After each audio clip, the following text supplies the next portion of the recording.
Ooga fucking ooga cunts. Welcome back to the Cunt Stream. And today we have Cunt Stream News Network, CNN. Today we've got on the panel the lovely, the beautiful Reading Ren. Hello. And of course, we also got one of my life partners. No, not that kind of life partner, despite what he says. From Proper Villains, Zell Blastia. It is exactly that life partner. It's exactly the one that touches peepees. No. It's exactly the one. We don't touch peepees. All right, fine. Anyways, today we are going to be, of course, reading the news, talking about our thoughts on it, reading the chat, letting everybody know what's going on in the world, and we're going to go ahead and start this off with Reading Ren. Reading! You got all right. A couple things. Do we want to start off with a story about snowmen or microaggressions? Ooh, that's a good question. Microaggressions. Let's start off with some cringe. All right. Apparently, microaggressions can be lethal now. What the fuck? Can be illegal, you said? No, lethal. Lethal as in deadly, and I immediately regret choosing this lethal. One. Oh shit! I was like, they've been illegal this whole time. No, a UCLA professor told students at the University of California, Berkeley Wednesday night that racial microaggressions can be lethal because they lead to racial battle fatigue. Aha. I am pretty fatigued by black people, so I guess I understand. Fair enough, I suppose. Racial battle fatigue. That's interesting. That is definitely a new one. What do they think they're going to accomplish with any of this, aside from being laughed at for at least 3 months? Accomplish something? I didn't think that was their goal. Because this is what racial battle fatigue is. The stress of unavoidable frontline racial battles in historically white spaces leave people of color feeling mentally, emotionally, and physically drained. The stress from racial microaggressions can become lethal when the accumulation of racial psychological symptoms from racial battle fatigue go untreated or are dismissed completely. I'm not going to lie, that kind of sounds like Samaj after watching way too much porn. It also sounds like Schmeckel after he's talked to Samaj after he's watched way too much porn. No, none of that is remotely interesting. No, none of that is remotely true because it's non-existent. They keep coming up with these bullshit fucking stories, these bullshit little excuses of why this is bad, why that is bad, so on and so forth. And I'm just sitting here thinking to myself, who let you think I should smack God in the face for allowing free thought? I don't know. Maybe it's because I've had like a bad week or something. But I like anytime I feel sort of like remember how Andy Worski used to talk about how he's like, I give up. Fine. I'm racist. I'm whatever. Call me this or that. Like he'll just give up. Mm-hmm. I kind of just like, man, you're really killing my night, Ren. You really didn't have to read this thing. All right, well, why don't we skip right over then to the better one? Does it get better? Snowman men versus snow people debate heats up in chilly UK. I don't. Apparently, online, there was a thing against some people in the UK talking about building snow people or building snowmen as a legitimate debate. Okay. When did this become a problem? Is it literally the word men? It did not get better, but this is all right. Let's dive in head first. I mean, they had like legit like council meetings or something about like. No, it got talked about on Twitter, and then it ended up on some daytime talk show in the UK called The Right Stuff, where they asked the viewers, and the viewers thought it was PC gone mad. Oh, good on the viewers then. There's some sanity left there, right? Yeah. Best quote is someone who wrote, seriously, 2 balls of snow and a carrot have a gender? Why do we care? This is the issue. The issue is brought up that like you shouldn't be able to build them because they have a gender. Is that the No. issue? What they should be called, whether they're snowmen or snow people, to be more inclusive. Or snow kind. Snowkin? Ooh, Snowkin? Snowkin. Let's do Snowkin. I feel like I just slipped into some Star Wars fanfic. I swear to God. Why? Because Snowkin sounds like some gay ass nickname that Kylo Ren would give Snoke in their fucking gay fanfic. If I put the if I put the carrot on his nose, is he post-op? Yes. Yes. That's exactly what that means. And then you put the carrot lower and he's pre-op.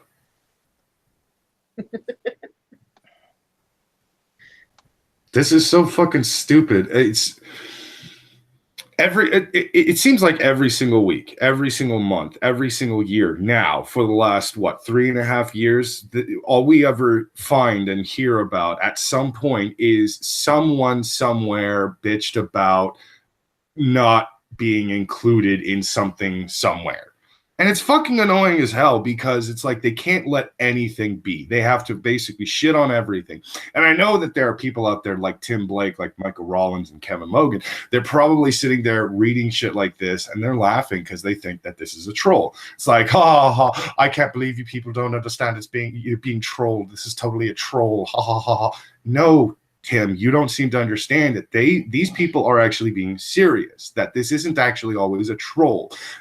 On occasion, there might be one or two stories that might be a troll, and you might have a fucking an actual valid point there. But from what we have learned, even if it starts off as a troll, it doesn't become a troll anymore. It's no longer a fucking joke. Meninism is the only thing that I can say that has come out of this bullshit that has actually not really been taken seriously on a massive scale, except I know one fucking moron who legitimately believes Meninism is a thing, and I'm like, it's a joke, dude. It's not even real. Hollywood does the same thing. Meninists, please, someone call the comedian. They'll tell you what a joke is. I've tried telling him multiple times. Zell, actually, you're familiar with exactly who I'm talking about. He's fat. He's annoying. Fuck bitches. We all have that one friend. Yeah, and unfortunately, Zell gets to share my one friend, kind of. No, like when it comes to this this snowman thing, I've been more and more convinced lately that I know it's very easy for a lot of people to think, man, this is like it gets really depressing because, boy, is this what the majority of people believe?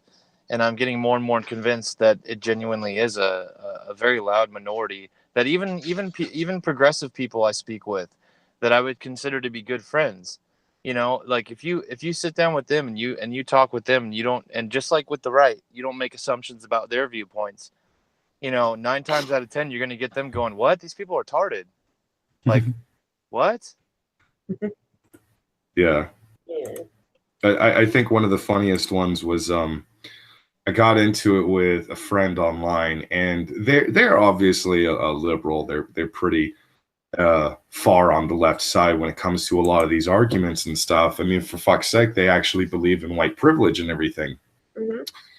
But every once in a while, I'll get into some kind of a discussion with them, and I'll basically point out, well, do you subscribe to this belief and this belief and that belief? And half the time when I throw them one of these ideas, they are laughing their ass off saying, "Oh my God, that's the stupidest thing I've ever heard." Or they are so mind-numbingly confused that at some point they're like, "You know what? I can understand why you get so pissed off at all of these people on the left fucking coming up with this shit." Yeah. And it always comes back to that. It always comes back to like the left at some point ends up looking at itself going, what the fuck are we anymore? Well, that's because, like you said, loud minority. The majority of people, the rest are rolling their eyes going, "Please shut up. Please make this bitch shut up. Please." Meanwhile, the minority is going, "We speak for everyone." Like, no. Yeah, like fucking for years, Sophane was sitting there going, "I love being a liberal. Yeah, being on the left is awesome. I love it. We're so anti-religious, but at the same time, we don't hate each other because of personal beliefs."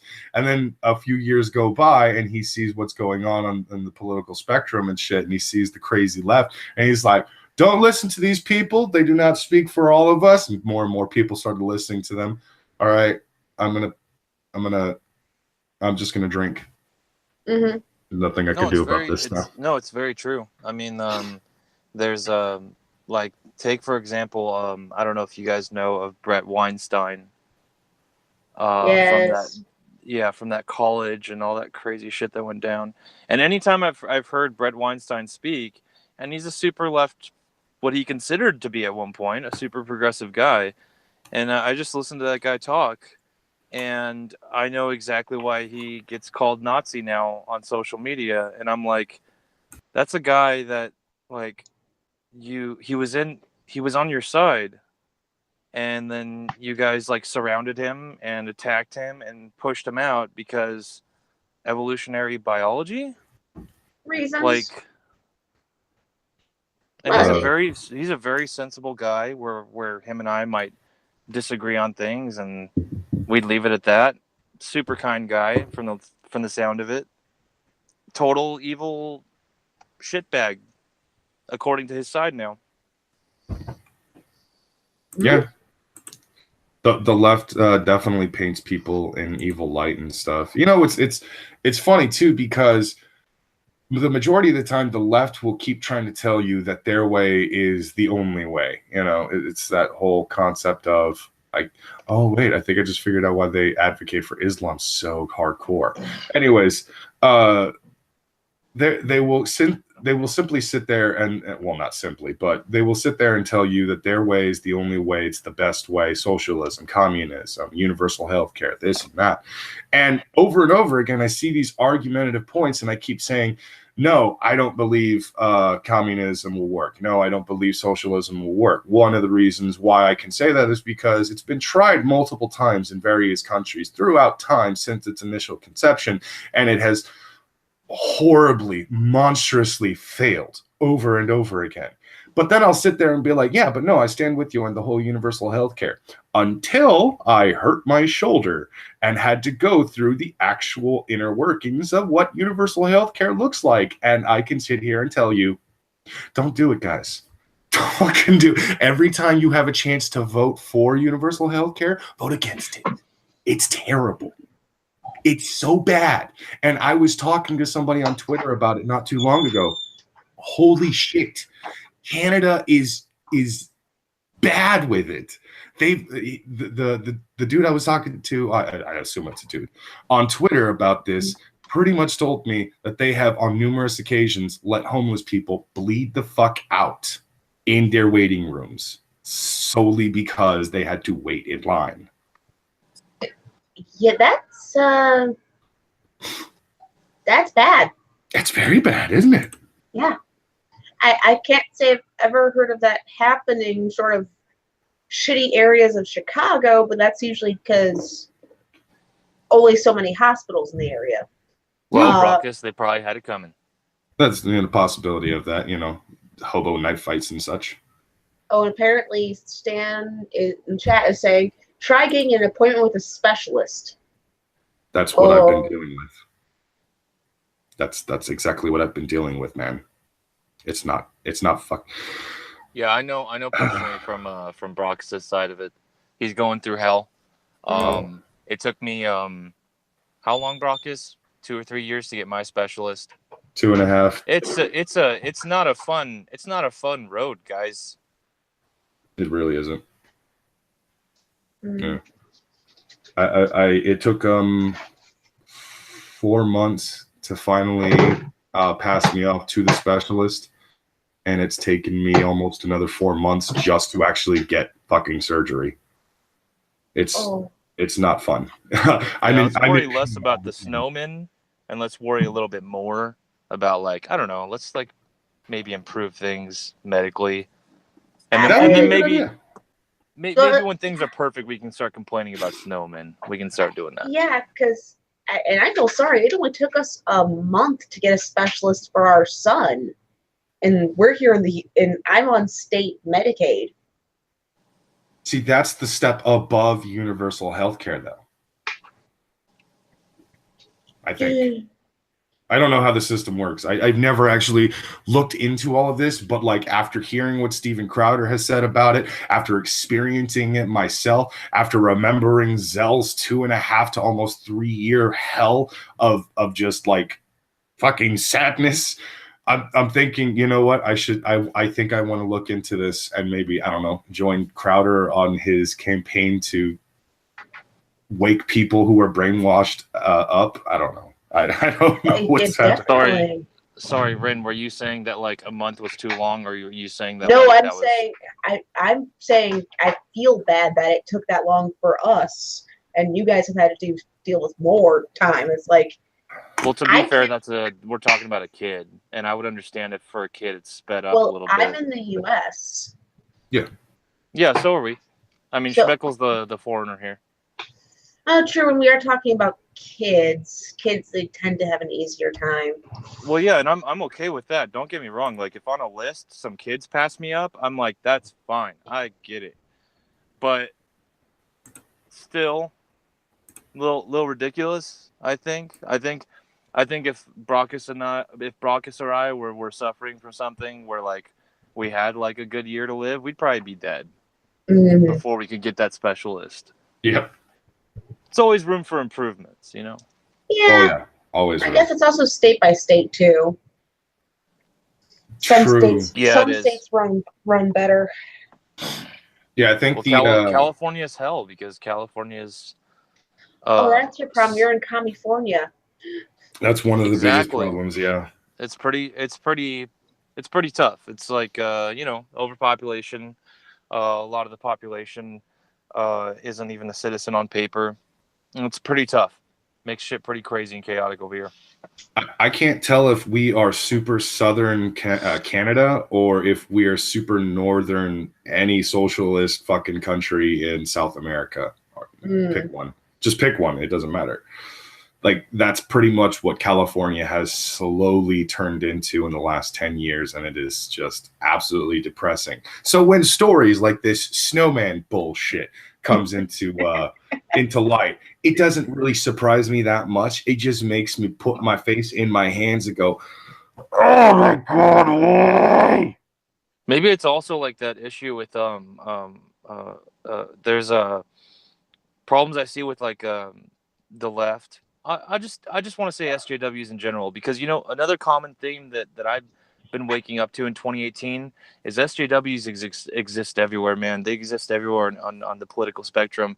So just SJWs in general, these people living in this victimhood status, I've noticed with a lot of them, it's almost like they would rather bitch about the snowman outside because they have no fucking idea how to even begin approaching a real serious issue that is causing a lot of harm.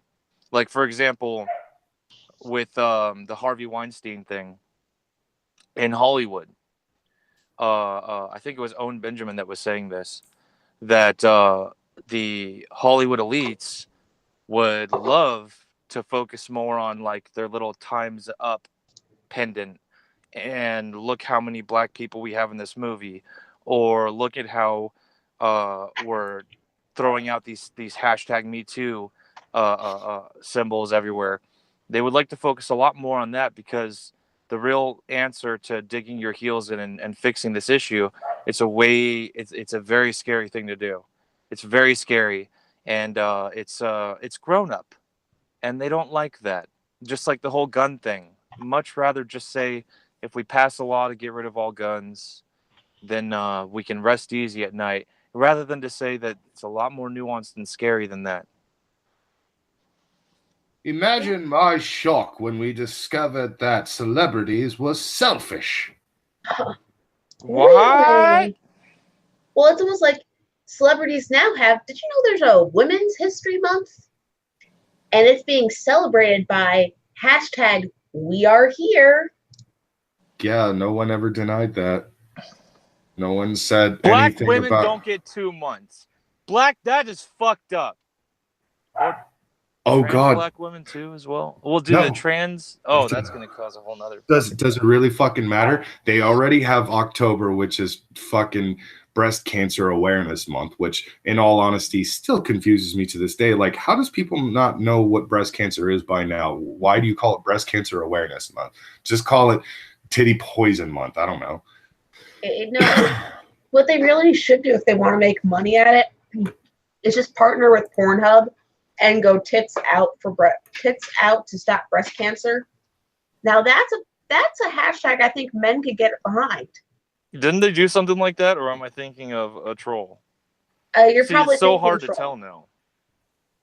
That sounds like a troll. Yeah, because like I remember hearing a story about like it might have been like people campaigning for like why doesn't Pornhub do something like that, or I think Pornhub might have even like offered to do something like that, and then the people that run that breast cancer awareness organization they probably put the brakes on that.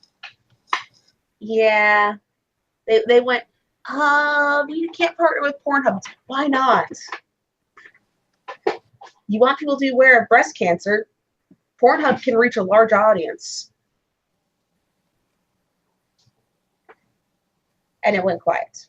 Oh, I'm sorry. I was reading something because sent something in the side chat, and oh my God, it's like today is Cancer Day. I don't get it. Like, when the first week of March has officially become October's entire month for some fucking god awful reason. I can't.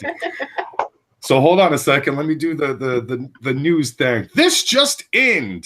Somebody decided to send a response tweet to Jeff Holiday. Let's talk about the truth. You're a piece of shit that doxes people after saying people that dox are cunts. You tried to goad Andy into coming onto your show so you could get that sweet super chat monies, then try to make it seem like he's in it for the money. Payback cunt. This is actually very disgusting. It's vile and it's fucking disingenuous. That just sounds like more sucking. That just sounds like more sucking dicks kind of thing to me. It does. I actually thought the beautiful thing about Sofane showing up on the Bloodapalooza, which I thought was a fantastic show. I thought it was great, and they both threw punches at each other. Oh yeah. I thought Sofane actually came in really high on top. Then the middle was both of them exchanging punches. I thought Sofane actually kind of had a lame landing, but to be fair, I think that's because Pat left. But I still love them both, and I think they're great, and I thought it was a great show. But this kind of shit is what I've like really started to get tired of. Is like that just sounds like dick riding to me.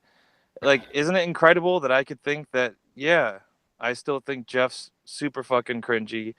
I still think he was being a fucking asshole. Even his friends called him on it. Even Sofane and Pat were like, yeah, we called him on it.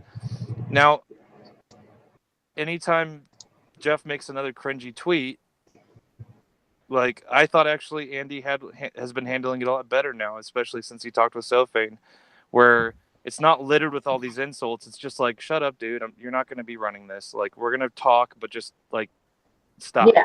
Yeah. And it's just like, it's like the Donald Trump thing. It's like Jeff's already like fucking up in so many other ways. Do you have to extend it to like ways that make me have to defend Jeff? It's like, stop. Just let them figure this out at this point. Haven't we roasted him enough? And if he keeps being an idiot, well, he'll just keep losing subscribers. The irony behind the tweet is actually that I'm not even shitting you. The person who responded to Jeff in that manner doxed a family that lives somewhere 4 hours away. Yeah, 4 hours away. It's depressing, really, because this is not the first time somebody has attempted to do this.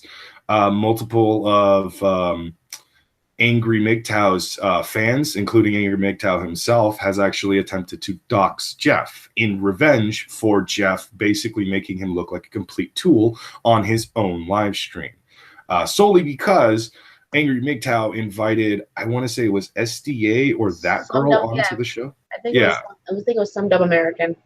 Yeah, and he brought her on solely for the purposes of to make her cry. And despite all the insults, she didn't cry. She didn't even give him an inch of what he wanted. And basically, she had already told Ranting Monkey, Scribe Light, Jeff Holiday, and I want to say somebody else that she was going on the show for those purposes. So they said, hey, give us a link just in case things go really bad.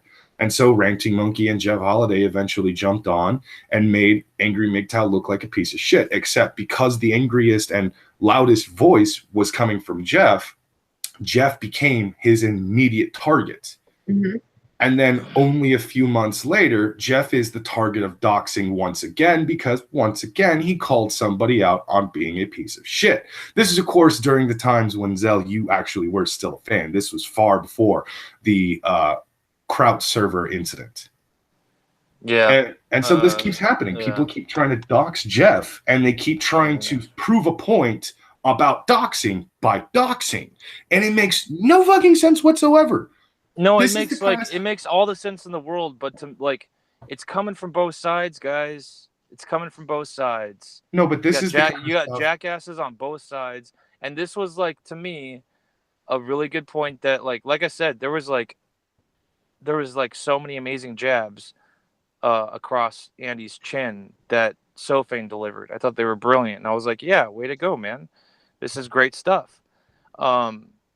And then there was also a really good point that Andy shot Sophane's way, and it was where Sophane kept getting confused with wanting to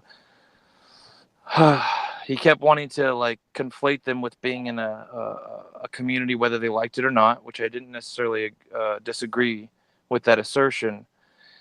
And then kept pointing out that he didn't have to trash someone publicly just as much as he'd trash somebody else. But then he kept wanting to have all the marks that go along with not being a party to it when you're still hanging out with that person, being close to them, whatever. There's shady shit on both sides that have been fired across the bow. And I would just like to think that, like Sophane said, we're human beings. We all fuck up all the time. Your audience is going to react to how you react to that fact. And so my big peeve with Jeff has been that he just comes off as a little snooty and pretentious. And I'm like, dude, just knock it off. We all fuck up.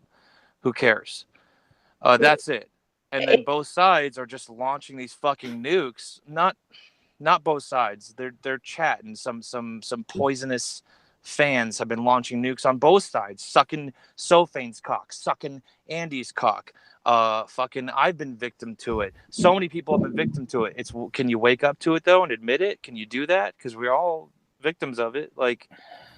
So it's just I don't know. That's why I'm so fucking tired of the subject. I could still talk about it, but it's just yeah, there's fucking idiots on both sides. Is Jeff an idiot? Yep, probably.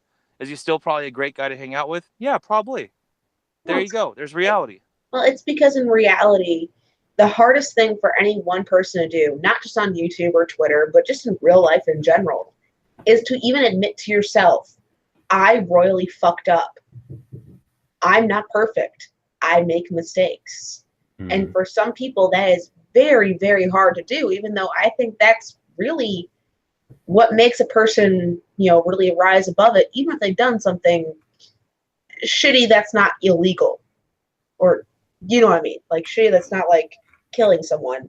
If they've just fucked up with some shit they've done online, if they can just admit, I was wrong,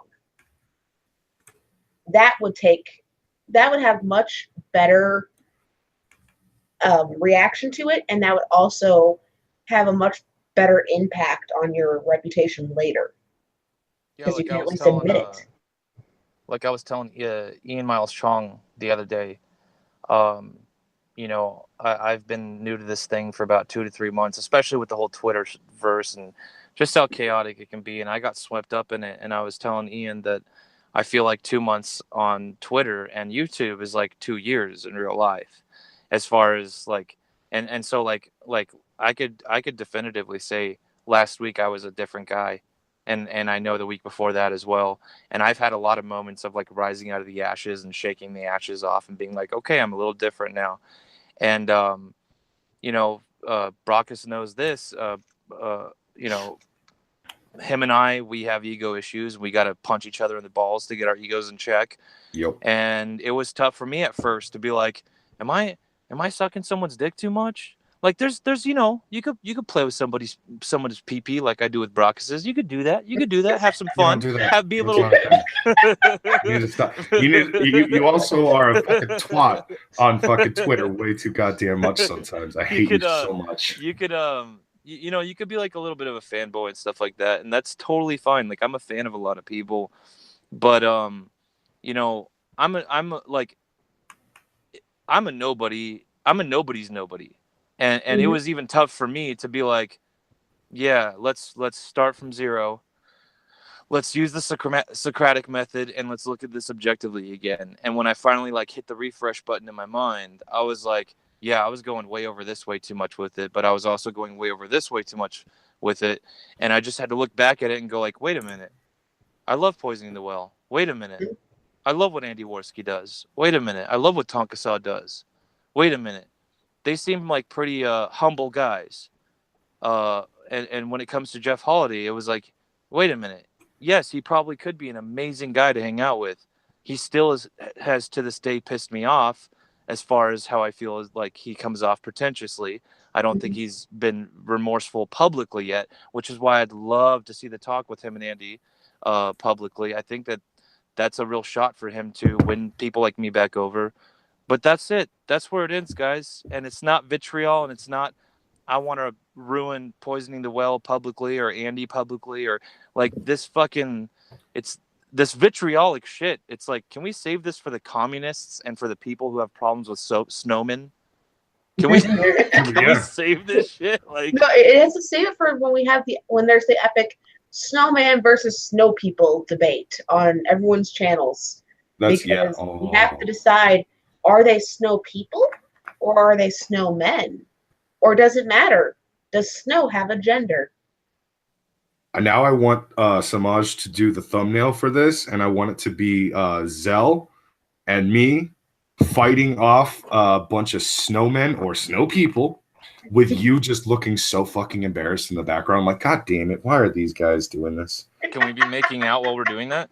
No! That's too much. That's too much. Let me touch your carrot. I don't. Leave my carrot alone. Stop it.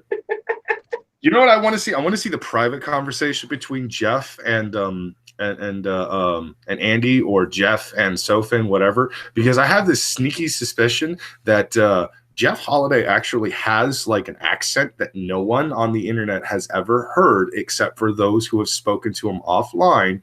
And so like out of nowhere, we could just be talking to Jeff and be like, hey, Jeff, how you doing? Oh, it's going good. You know, I'm just here hanging out with the fam. Where the fuck did this come from? What? Oh. And apparently in chat, someone is saying that Snow's a bitch. It's definitely a female. Would it be Snow women?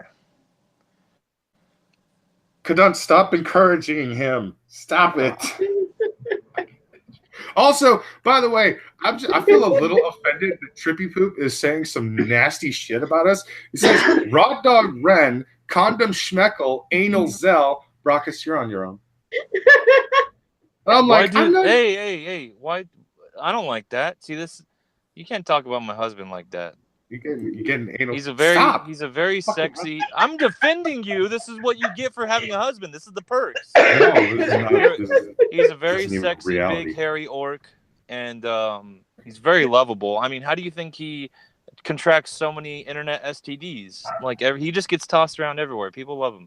I have Twitter syphilis. And next week we'll be seeing all the lovely pictures from the honeymoon. Zell will make sure to share them on Twitter. I will make sure to. I'll wear like a bag, but I'll just dox the fuck out of Brockus. I'm so fearful that somebody's going to actually superimpose our avatar heads onto a bunch of different like marriage photos and shit. Oh my god, why has no one gotten on that? Because we're not big names. We're not big enough. We're not Tonka, Vamp, and Failure. Chat, you now know your job. You are to go out and you are to take Zell and Brockus' images and put them onto different married couples. Thank you. Let's mention that. Find some porn as well. because you need to have honeymoon photos. I think I opened a cancerous Pandora's box just now. It's too late now. I hate this so much. Embrace it. I'm just gonna hide over in Facebook where but anyway, people know my name, but at the same time I hate them.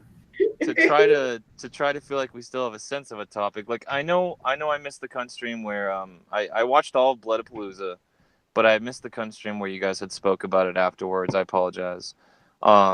Like I could barely sustain enough mental energy to watch stream all day. You needed a break. And the first 4 hours or so, for the most part, aside from some really good back and forth, was really fucking dull. I was very blown away by the fact that I would go so far as to say say what you want about Sofane, okay? When Sofane popped in against Andy, it's when I got the real first sense that holy shit, this is the future of this medium. Mm-hmm. For me personally, I thought, because again, I don't fucking care who you think wins. Let's stop with this. As long as Sofane, Fat Pat, or Andy aren't out there diddling kids or murdering people, or doxing people, fucking stop. Who cares who you think won? Was that not entertaining? And it was just such a blast. And especially if you like Brockus and I understand poisoning the well, especially to Brockus's degree. If you really get their sense of humor, Brockus, were there not some times in that stream on Bloodapalooza with Sofane? No, you can call it Sofane. He's approved. Pat got it stuck in my head. But when Sofane and Andy are having their back and forth, were there not times where, because we know their humor, we were crying laughing? There was just some brilliant moments in there when they pull out that little drink cart, and I'm like, what is going on here? And Pat's got his little jaunt in his walk, and he's just so proud to bring this thing out, and I'm like, oh my god!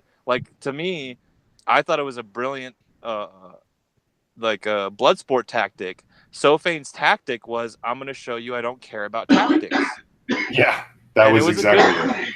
It was a good tactic. I actually would say that was probably, I'd be okay with saying it was a tie. It was a back and forth where the first third, Sofane was in control. For the last third, Andy was in control, and it just died and whimpered.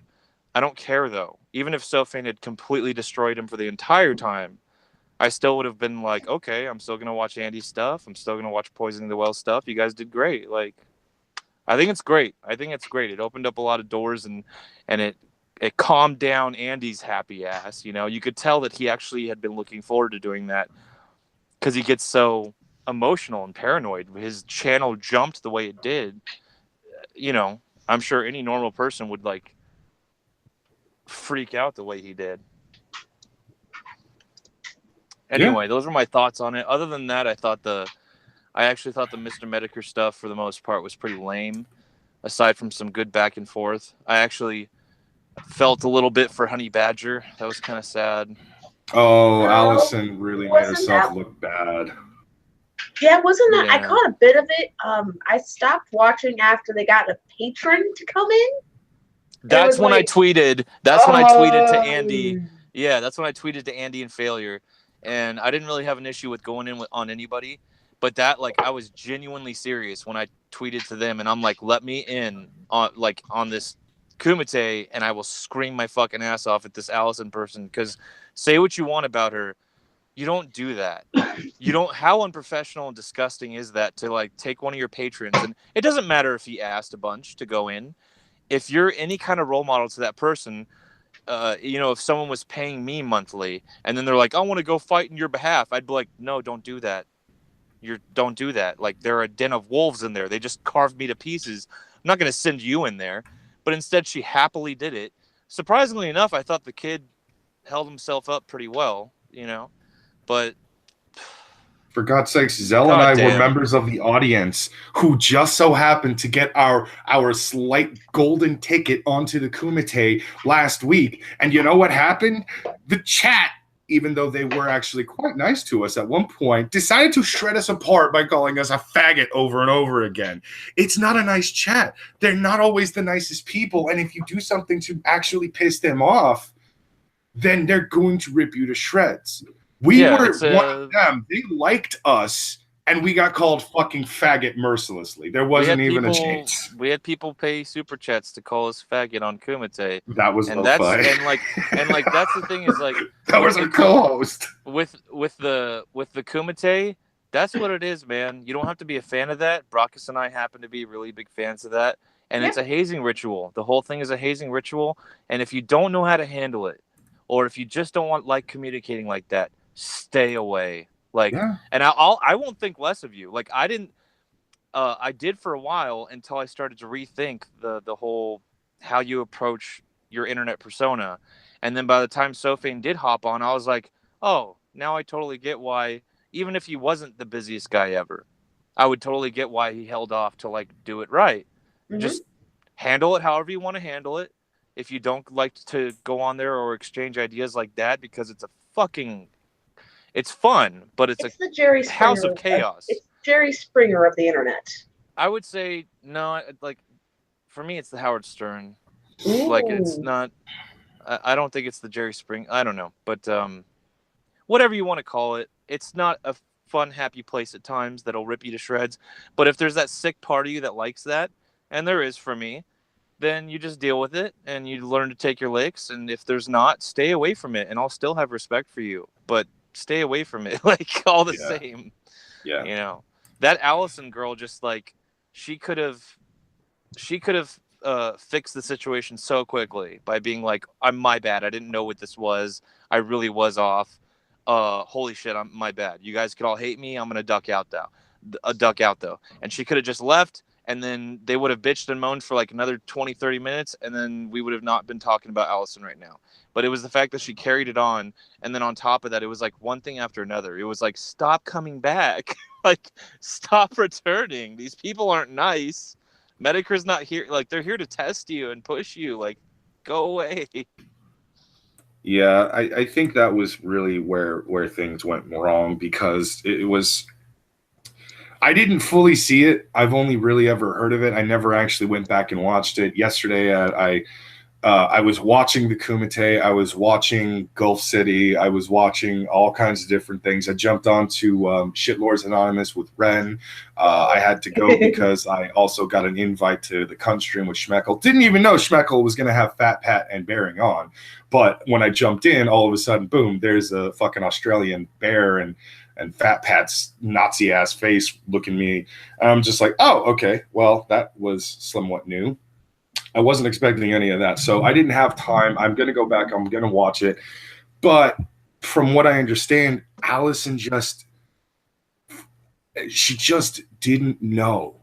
And even when she, I guess, came to the realization, it was far too much damage had already been done. So she didn't panicked and didn't keep. She kept going. She panicked and kept going. And I'm like, no, Allison, walk away. Just don't do it. Well, I felt even sorrier for that patron, because he hopped in and he's like, well, I'm a longtime patron of theirs and this and that. And it's like, dude, I can hear the white knighting in your voice. Yeah. This is not a place to white knight. This is a place where white knights go to die. And okay, I'll give it to... It's true. I will give it to Medicare. He was as nice as he could possibly be to that guy. Yeah, mostly because he felt bad. Like, yeah, you're not even an internet personality. Yeah, he did not appreciate what she just did. No, he did not appreciate it. Because, I mean, in theory, fine, if you really wanted to go that route, because it's a stupid route to go down to begin with. Fine, first Allison, then the other chick, then, someone else, then someone else. Like, get as many of because they have other honey badgers. Why not just do the rounds of all of them? Oh my god! Because the rest of the honey badgers were smart enough to be like, oh no, don't do that, don't go there. I don't want to do that. I just realized what it is that is so appealing about the Kumite and their chat and all of that stuff. I just realized what is so appealing to that. Okay, Right guys. on. Think Way to about go, man. It took you a while, but shut the fuck up. I already knew why they were appealing. It's just now I can actually express it a little better, at least from a nerdy point of sense. So when you actually consider all the different Patreons and the different live stream groups and all that stuff, you'll get the Cunt stream, and we're pretty vicious to each other, but for the most part, we are like, we're friends. We like each other. We talk to each other. We chat with each other. We have fun. We have some people we don't like, the outside dog who's no longer ever allowed on the Cunt stream, and that's fine. And then we've got, Gulf City, and Gulf City is like, they do their own thing. Everybody loves them. They're pushing a religion, I guess you could say, but it's not even a push. It's like, come and join us if you like. But it's fun. It's entertaining. It gets people involved. You get to watch these awesome cartoons from these two really funny fucking guys. It's great. AP's awesome. And, oh my God, AP and Ghastly, they're fucking wonderful human beings. And then you've got over the YouTube Saints. And that unfortunately has a relatively cancerous chat at the moment because of the drama that has recently happened. But before the drama even went down, they were like a family. They were very accepting of people. They would exclude the really heinous humans in the chat and everything like that. But once it was discovered they were just trying to really troll so hard and like get on everybody's good side, whatever, they were like, okay, well, I mean, we're still very, going to keep you at arm's reach, but you can still kind of join us and shit. Then you've got the Kumite. You need to prove yourself. There is no automatic acceptance. You come in, you stand on your own 2 fucking feet, you take your fucking lickings, and if you are still capable of standing on your own 2 feet, even if you're only able to just kneel, you're one of us. Dude, I understand. I've been watching the Kumite. I watched the Kumite as far back as when there was like maybe 50, 60 people in, like 30 to 60 people in chat. And that was it. When it was the days of the smaller chat. Yeah. The much smaller chats. But yeah, you had to prove yourself. Once you proved yourself, you were in. That's why there's a group of us long-term, the resident people who've been there for a while. Oh, God damn it. It's already started. Brockus, we's good boys. We got called good boys by Tonka. Yeah. Because we good boys. We didn't do nothing. We didn't do nothing. Tonka's awesome. He's actually cool to talk to. Tonka's like the more healthy barometer as far as like, do you ever have a chance in hell of ever returning to this thing whatsoever? And at the very least, whether it's a long time from now or next fucking week, Brockus and I were like, okay, at the very least, we are not banned from that show, and we just have to now go quiet and accept the fact that we were called faggots 1,000 times with 3,000 people watching, and that's all you do. Have you seen Twitter? Huh? Kadunk may have doxed your wedding photo for you and Rockets. Isn't it gorgeous? It's already started. I would be wearing the navy blue. I'm so mad. She went with my color, but still, I'm so mad. I think it's great. Oh, you mad? I know you probably wanted to put out your wedding photos yourselves. I wouldn't have done blue tie. I would have done orange tie, but the other one obviously is wearing the red tie. You know what? Fuck you both. I don't even care anymore. Remember, honey, I took you to the store, and then you were really upset. You were really upset that they were out of orange ties. The only store you ever took me to was the comic book shop, so I could get more comic books. Speaking of which, I got to go there and get the new Vader number 11. It's been weeks. I haven't been able to get there. All right, so I think we've spent enough time on these stories. I think we've spent enough time talking about Kumite and all kinds of other stuff. Let's get this circle jerk pushed off to the side and get into one of the stories that I actually found. And let's get with a little bit of an upbeat, a funny story. Here's the headline: Boy trapped in lift after urinating on control panel.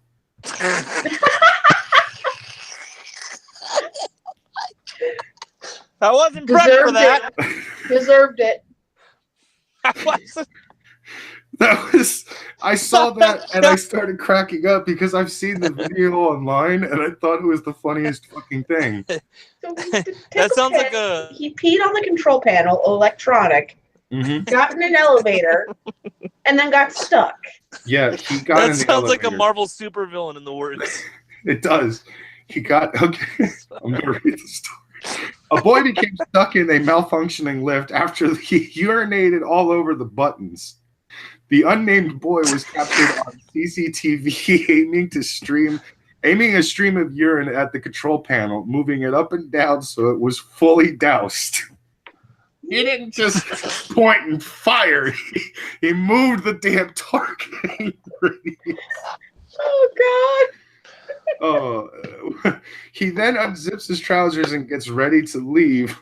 He zips up his trousers and gets ready to leave, but things go wrong as the door opens slightly, shut, and stay closed. He can then be seen to panic, jabbing at the damp buttons on the lift, remaining motionless. The lift goes dark as the boy seemingly becomes a victim of his own joke. Local media reported he had to be rescued by building maintenance staff and didn't suffer any lasting injury. Now that's how you create a fan of stairs. Oh my God, that was too fucking good. Okay, so he pulls his dick out, pisses all over the control panel. He doesn't even just like aim and piss at his floor specifically. No, he goes for the entire panel. Yeah, take that concept of floors. Take that electrical fucking workings. Oh God, that was just too much. Did they piss on him afterwards? Trippy Poop? No, they did not piss on him afterwards. As the story continues, apparently it was just they're talking more about the footage that they had found that was actually retrieved from the surveillance camera. Of course, it has no audio; it's only video. And it was the footage from. Oh my God, he's Asian. The Chongqing in southwest China has gone viral in Asia as people share the video, mostly without much sympathy for the boy's plight. This is a Chinese dude who went into an elevator, pissed on the panel, and this is officially proof China is not that much smarter than us. I thought I thought they played jokes by putting PP on our Coke. Why are numbers on our elevators? I don't know. I have no idea. They thought it'd be hilarious, and then it turned into oh no, the universe went, oh no, you did this, you're stuck. Fuck you, 5. His parents who live in the building with him reportedly refused to accept this was possible. He can't pee that high, they were quoted as saying in local media until they saw the security footage. Oh my God. His parents. He can't even reach 3. Brockus, let me get this right. His parents were asked by reporters, wait, don't you think your son did this? No, he can't aim his piss that high. And they actually had to answer that question. That's out loud. He don't pee that high. What's wrong with you? His father can't even touch toilet. I hate to say it, I really would pay money to be a fly on the wall when they were yelling at that kid later in their apartment. Oh yeah. Just to hear all the different ways they call him a disappointment. It would have been so good.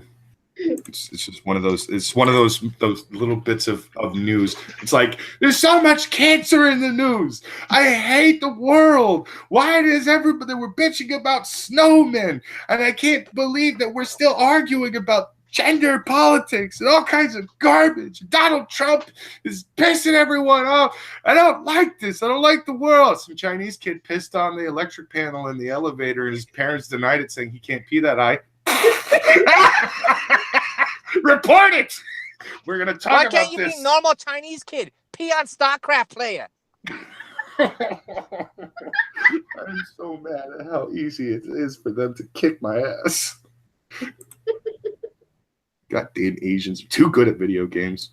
You're thinking North Korean kids or South Korean kids. I'm talking about Korean South Korean kids are fucking vicious. They're pretty intense in China too, man. When it comes to their I think it was China that they're implementing a a college that is there to simply teach you courses in gaming. Yep. Like yeah. Well, it's actually both Korea and China, but yes, that is definitely a thing. So they take it pretty seriously. I don't know. Yeah. They take it extremely seriously, and I think that's because they kind of knew, like, years ago, after seeing the massive popularity of like video game conventions and stuff like that, BlizzCon for goddamn example, and when they saw how much prestige and money and competition there was in video game tournaments and stuff like that, I think they were pretty much just like, we've got something here, let's do this. And so now there's a school all around it. And I find it hilarious because that's just like, dude, how fucking ridiculously over the top competitive does the entire country of China have to be? Because there are so many jokes about their Olympic schools. You know, their schools solely for Olympic athletes from a young age all the way to adulthood and shit like that. And now they have a school for video games. It's just like, is China really just trying to prove they are number one by kicking everyone's ass in every single competition that is available for everybody? Yes. Yeah, They apparently. have to be number one in everything. China number one, including pissing on elevator. And soon enough, they're gonna, be number one in finding the dumbest thing to make an internet challenge. Oh my god. They're gonna What get a if this hold is of the new challenge? Pee on an elevator thing. Yeah, and what if get it's out a new before you're thing? stuck. It How to sounds like survive. fun. Yeah, you should go try it then. Yeah, you got to make sure there's no security camera though. There actually, I know several different elevators setups in Riverside where there is no camera. So How do you know this, and why do you know this? Cause you pee on them long time. no, security guards that I've worked with who actually know about the different systems, and stories of friends who have decided that they're drunk, they're in downtown Riverside, might as well fuck each other. Oh, Kadun, send me the not safe for work version of Zella Brockus honeymoon. Oh my Yes. I want to see it. god, no. Put it in chat.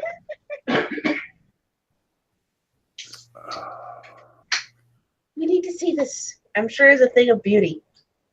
I don't even know what I was expecting when it came to like the audience of the Cunt stream. The fucking show's called the Cunt stream, so of course the chat's going to be a bunch of cunts themselves. Hey, it's Kadun who's taking her time to make sure that these lovely photos go out.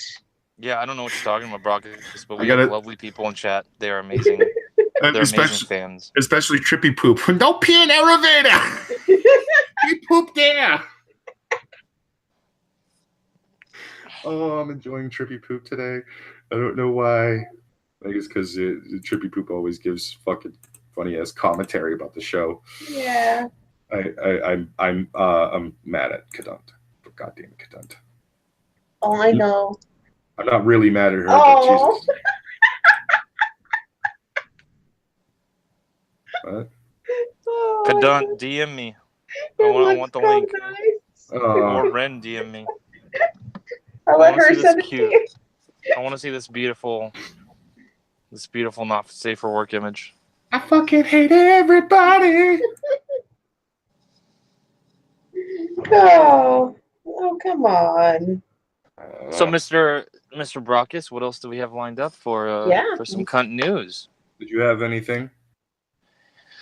I kind of do, yeah. Like, Ooh. I wasn't prepped, but I could still, like, there's something I've been following for the last week that's just driving me crazy. Hey, bring it up, Dave. You want to read it here? Do you want to read it here, or do you want to wait until tomorrow? Makes no difference, man. It's Okay. not. I don't have a particular article to pull from. I've just been following this stuff because, like, every day, almost every hour, something new is breaking. Okay, that's fine. Go ahead, fire away. Okay, well, it has to do with Star Wars and the state of the Star Wars series right now. There's a lot of updates as far as what the hell's going on with the new Disney-controlled series. One of the most aggravating releases was that before Star Wars: The Last Jedi was released, we were all under the assumption that Rian Johnson, the writer and director, he was pitched something by J.J. Abrams with The Force Awakens, but he was allowed to do whatever he wanted, and that they didn't really have any idea what they were doing, and sort of making it up as they go along. And now it's been revealed that no, J.J. Abrams, on top of writing and completing the script for Force Awakens, also wrote a draft, an outline for Episode 8 and Episode 9. There was a clear plan from the very beginning, and Rian Johnson, in all of his wisdom, took J.J. Abrams' draft of Episode 8 and threw it out the fucking window. Oh. And this has been confirmed by... There's a couple people that have confirmed this, one of them being Daisy Ridley, funny enough. Wow. And so that just pisses me off. So basically, we could have had a better Star Wars film than we got?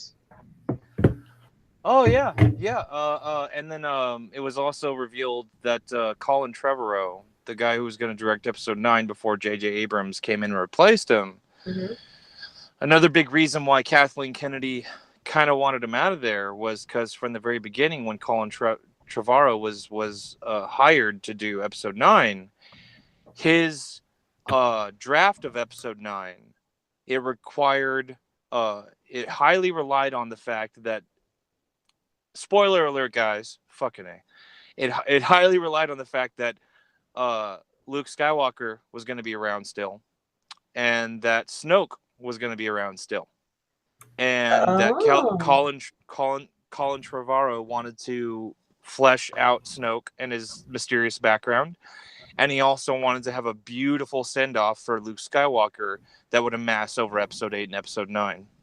And because he was so unhappy with what Rian Johnson was doing to J.J. Abrams' version of Episode 8, Colin was kind of butting heads with Kathleen, and eventually he was let go. And so now there's an actual call to action from fans. I believe there might even be a petition up to, at the very least, get Kathleen Kennedy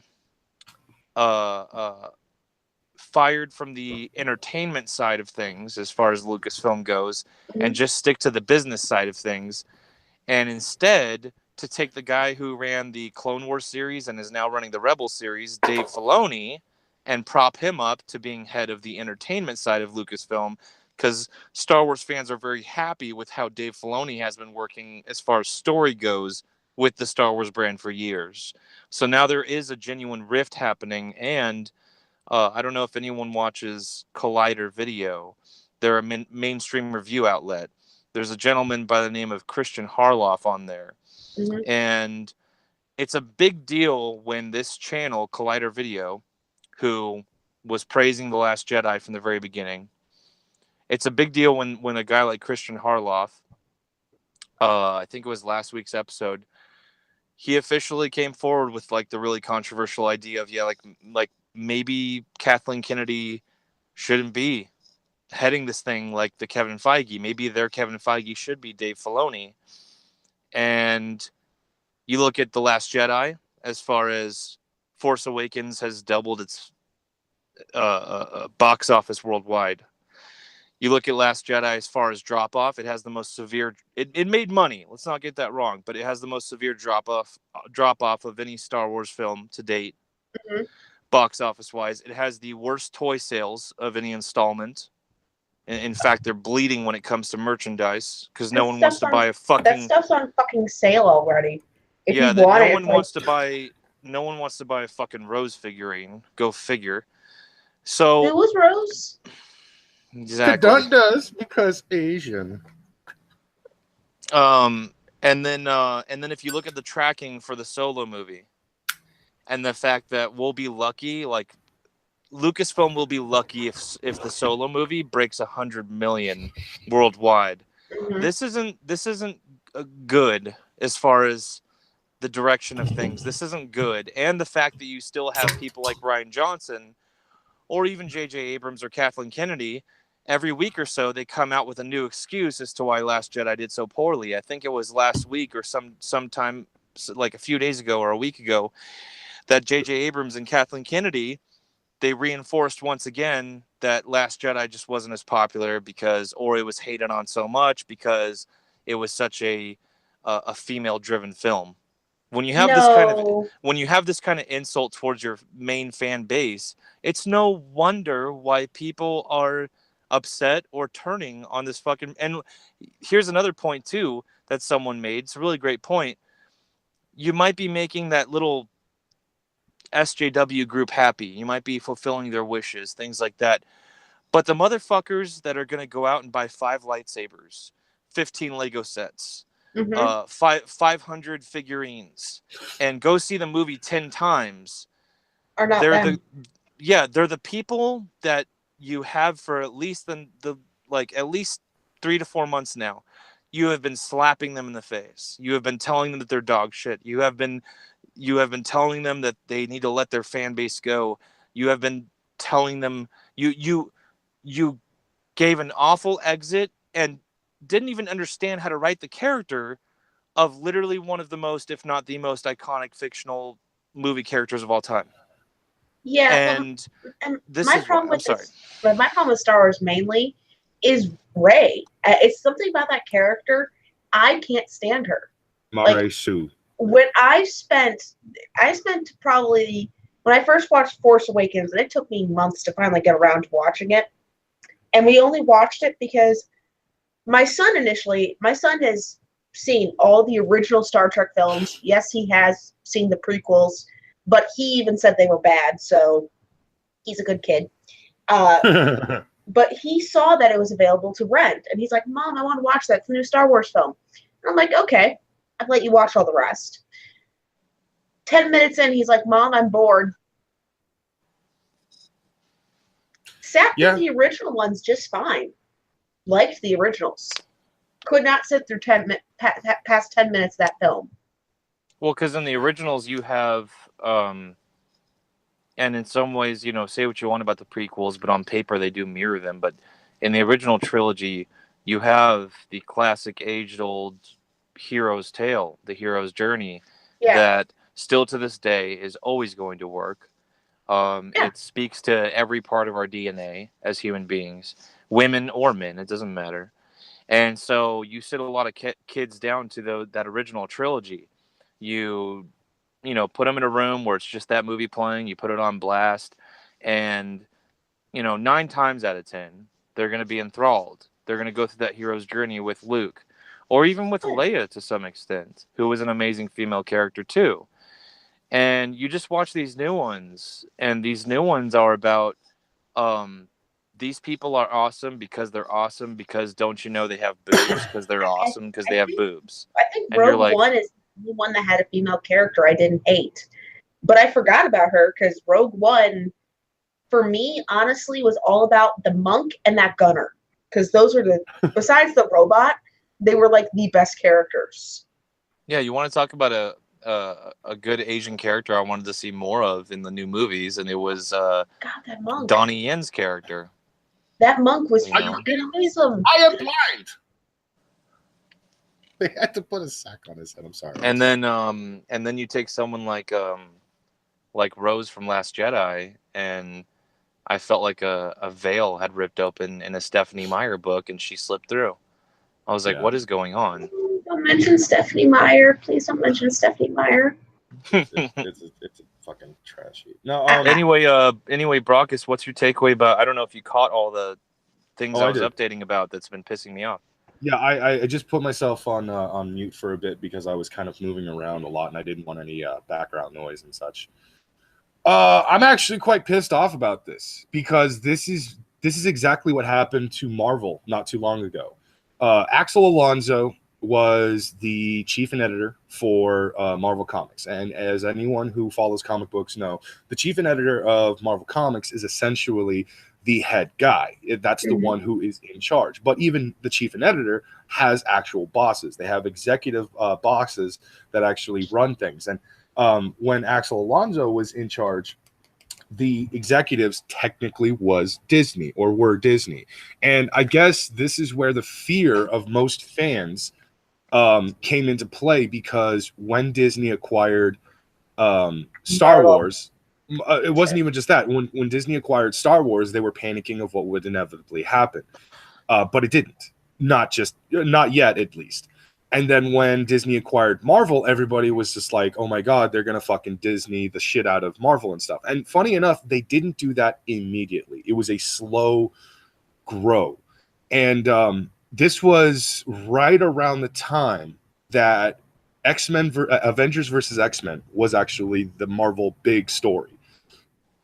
It wasn't any kind of like, revamp or reboot or anything like that. Marvel was just simply doing a fun story to basically show the headbutt of both the Avengers and the X-Men because they were the two biggest teams in Marvel Comics history. And so they wanted to do this really grandiose story to kind of pave the way for a somewhat newer horizon for both teams and everything like that. And I think they did a brilliant job for the most part, but it was at the ass end of AVX, the aftermath, that really started to kill Marvel, because that was around the time that they had decided, okay, so we're going to completely gender swap Thor, but not in the way that we did back in the, I would think that story happened in the 80s or maybe the 90s, when Loki actually turned Thor into a woman. And we actually had female Thor for like several issues. And it was funny because you had this guy who was the biggest, manliest, buffest dude with like a huge schlong, just pretty much like, I am Thor. I am an awesome, manly person who now has to live as like the sexiest blonde chick you would ever fucking come across. And he's just like, I have tits now. I'm going to play with them when nobody's looking. So it was funny. It was hilarious. We had these really great stories going on. And then Marvel started to push this weird agenda, and we couldn't understand, and nobody could figure out why. And recently, Marvel insiders gave the information to Diversity in Comics to explain what had happened. Everything that Alonso pushed forward, which he happily pushed forward and was actually pushing himself, this was actually a call from the Disney top brass. Yeah, they were actually saying, the top brass was basically making calls saying, we want this, we want this, we want this. And Axel was the one who made the call to basically push forward everything that they wanted. And in doing so, he ruined so many good characters, so many beloved characters. And it basically was Axel Alonso's fucking way of saying, fuck everything that you were a fan of before. You have to. You don't have a choice. You have to be a fan of these characters. If you're not, then you are a bigoted piece of shit. Well, and now Disney's doing the same with with Star Wars. I hate to say it, though.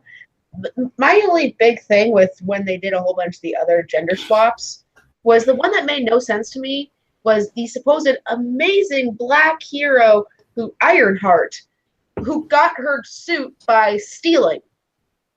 But yet she's African American. It's like, did you guys not think her origin story through?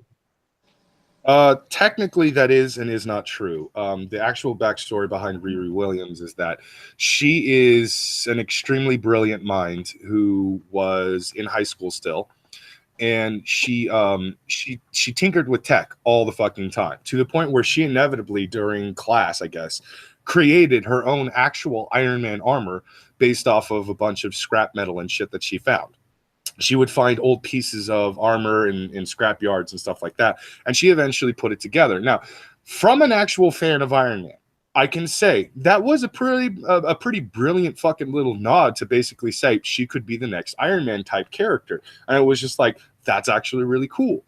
It wasn't until they went full forward with her being the brand new Iron Man following the Civil War II story, where, yeah, she flat out steals Iron Man's entire design.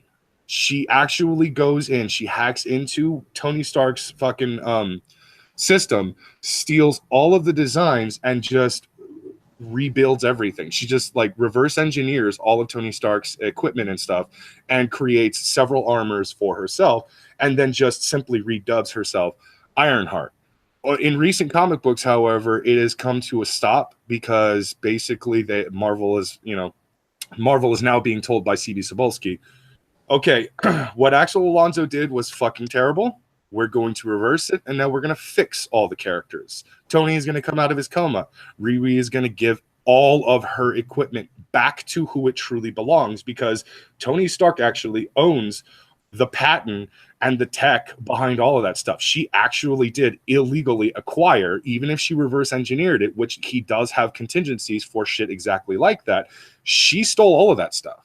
She is not allowed to have any of that. So she basically has to go back to her shitty ass little like oversized armor kind of concept and everything like that. But yeah, it's fucking stupid. It is all fucking stupid because you have this interesting character, and in order to make them a big name, you basically say, well, now they're the new version of what they're trying to become. Yeah. And it's not even like alt-world. Like, okay, alt-world Black Spider-Man. Fine. It was part of a different timeline. The timeline in which I believe, if I remember correctly, Peter Parker retires and lets someone else take the role. No, he actually dies. Whatever. In the Ultimate Universe, Peter Parker dies during one of their big events. Mm-hmm. And it was to save pretty much the world. And oh man, it was such a heartbreaking scene too. I hate Marvel for doing that, but at the same time, it made sense. It did. But at least then with that, you have that backstory. Plus, this is the new kid, and it's an alternate world. It's like, okay, yeah, fine. We like this. This is great. But when you try to make it mainline, that's when they have the problem. Yeah, and the brilliant thing about Miles Morales is actually something that was very, very interesting. You see, they actually did this story, his little origin story. Mm-hmm. Miles was just a kid who never really got into too much trouble, but he used to because he didn't really fit in with some of the people that he was around. He just, on occasion, he liked to kind of leave his house and then just go to places and just be alone and stuff like that. Well, in one particular scenario, he actually snuck into essentially an abandoned warehouse kind of thing that just so happened to be a lab that actually did various experiments on spiders and shit like that. And he was accidentally bit by a radioactive spider, essentially. And he developed powers while Peter was still alive. And because there was already a Spider-Man, he just figured, all right, you know what? Even though I have these powers, I'm not going to do anything with it. I'm just going to... There's already a Spider-Man. The world doesn't need two Spider-Men. But then Peter dies. And it took him several, I think it was all in one issue, but it took him several days to finally convince himself to even put on a costume. And when they were doing it even in the Ultimate series, he felt like a fraud. He wasn't the real Spider-Man. He felt like a fraud. And Miles Morales always feels like a fraud because he's not really Spider-Man. He never believes he's truly Spider-Man. And that's one of the things I love about Miles Morales. He's such an interesting, cool character because he's consistently thinking to himself, I'm not Spider-Man.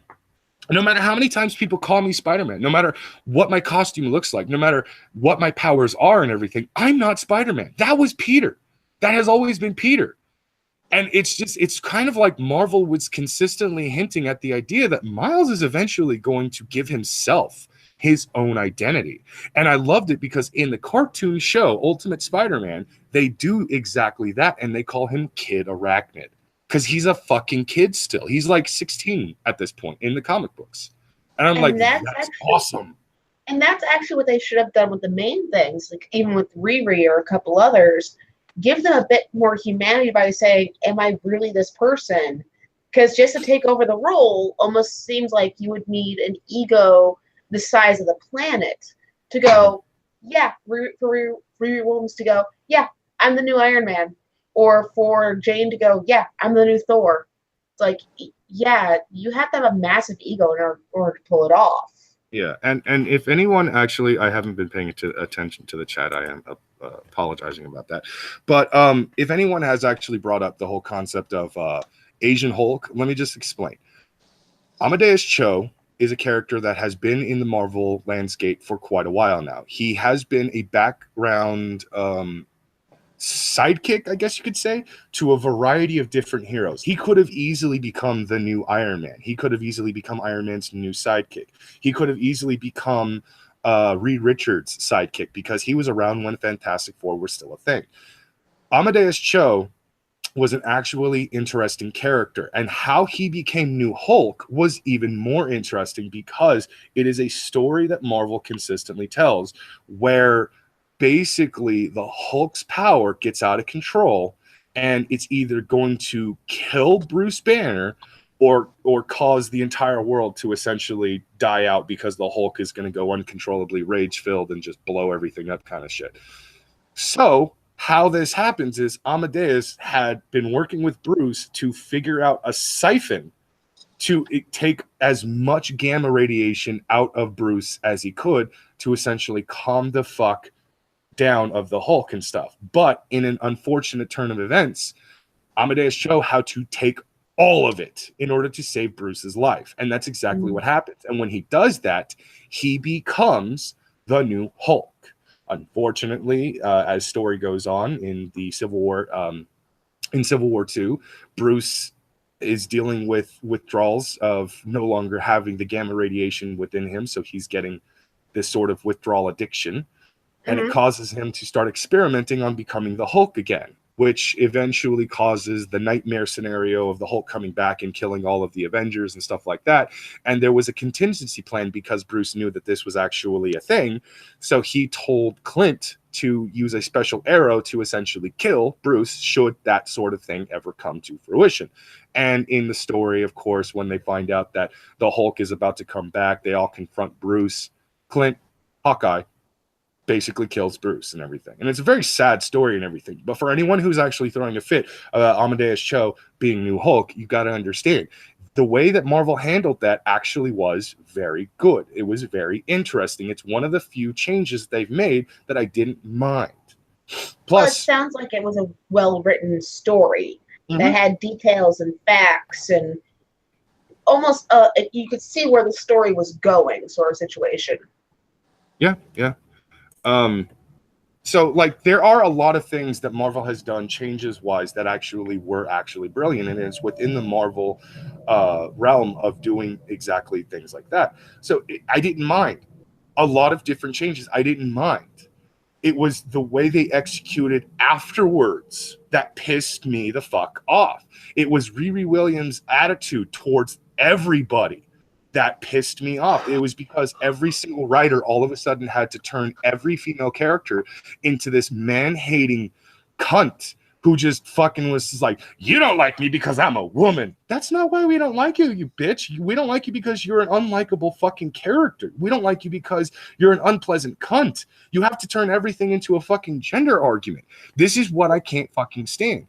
And when I look at what happened to Marvel and I'm hearing what happened to fucking Star Wars, all I can think is, did we literally just get a mirror of the exact same story, just with a different franchise? Because here we have Rian Johnson, who went around, who went with a fucking story that he knew was wrong.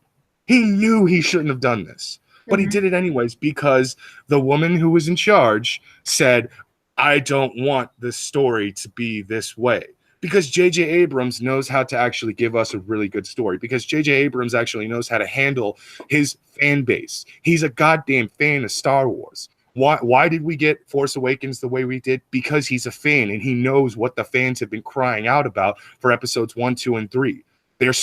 We've been so pissed off about episodes 1, 2, and 3 that JJ came in and he was just like, I'm going to fix things, guys. Believe me, I'm going to fix things. And he kind of did, and sadly, the second guy undid it to where I was looking at the original prequels again and going, you know what? You aren't the most horrible thing ever. It really isn't. And the best part, well, no, I wouldn't say the best part. The thing is, I can look at The Force Awakens. I really can, and I can actually excuse a lot of things that make no sense to me. The whole resistance versus the First Order and stuff. The way they made the First Order, you don't get a good feel of them. It's like, who the fuck is the First Order? Well, in Death the crawl, Death Star. Don't forget Death Star number 3. Yeah, Death Star number 3. But like, you get a good feel of it because at this, like, even though they didn't give a whole lot of information, they could have fleshed it out better in episodes 8 and 9. They could have given a more in-depth backstory behind how the First Order came to be. But in the crawl, they tell you from the ashes of the Empire, meaning the Empire has officially fallen, the First Order rose. And it's just like, oh, okay, so the Empire died out, but their leaders chose not to let it die. So they created the First Order based off of that. And so now they're really trying to press to get their power back. While the Republic is basically trying to be the Republic, and they're now using the Resistance, much like how the Republic did before, with the Jedi Order to basically stop this rise of power once again. Cool. All right. Interesting. As for the Mary Sue concept of Rey, you could argue, and I'm just saying this based on Seven's merits alone, you could argue that Rey not knowing anything about this previously is merely panicking on the inside and trying to keep her composure on the outside on everything that is not making sense to her. The way she handled herself with a lightsaber, you can argue because she had to fend for herself that, yes, she was able to have some sort of combat skills, and the Force helped her to actually move the way she did in order to actually survive as long as she did. Obviously, we saw a trained soldier in Finn get his ass handed to him by a fucking Sith, who's not technically a Sith. He's just simply a fallen Jedi at this point. Yeah. I can make a lot of excuses and I can make a lot of arguments for it, but the fact is, Episode 8 completely destroys any argument I could have given and any excuse I could have given for Rey and the way she was portrayed in Episode 7.